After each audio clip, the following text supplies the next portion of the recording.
గత 3 రోజుల నుంచి రోడ్డు మీద నీరు విపరీతంగా పారడం జరిగింది. నిన్న మొన్న అయితే కొంచెం రోడ్డు నుంచి అటు ఇటు తిరగడానికన్నా ఉండేది. ఇప్పుడు ఇంచుమించు 2 మీటర్ల నీరు ఉండడం వల్ల బయటికి వెళ్ళే పరిస్థితి కనిపిస్తలేదు.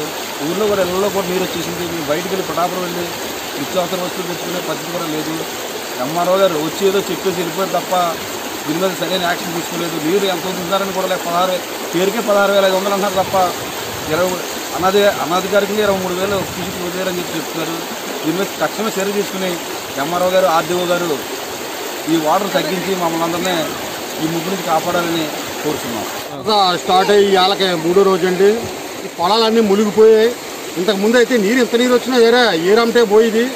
ఆ గండి పొడిపోవడం వల్ల వాళ్ళ బాట కింద తయారు చేసి గండి కట్టలేదండి. అంతే కాబట్టి ఆ నీరు అంతా దాని అంత వచ్చి మా ఎగసేయాలన్నీ శుభ్రం సర్వనాశనం అయిపోయింది. వాళ్ళకి 3వ రోజు పెట్టి కూడా చాలా దారుణంగా మా పిఠాపురాల్లో కూడా దారి లేదండి. ఆ పరిస్థితి ఏ నాయకులు కూడా ఇప్పుడు ఎవరు కూడా ఆదుకోలేదు.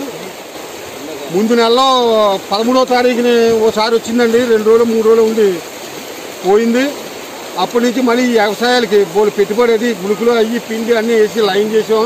కొంచెం బాగానే ఉన్నాయనుకుంటే మళ్ళీ ఇప్పుడు వచ్చి శుభ్రం ఉండిపోయేది చీరని ఇంటికి పని చేయక ఇక్కడ గోకారు రైతులు ఇంకా ఏటారు ఉన్న రైతులందరూ అయితే ఏ మందో నాకు తాడవే కానీ ఎందుకు పని చేయరండి.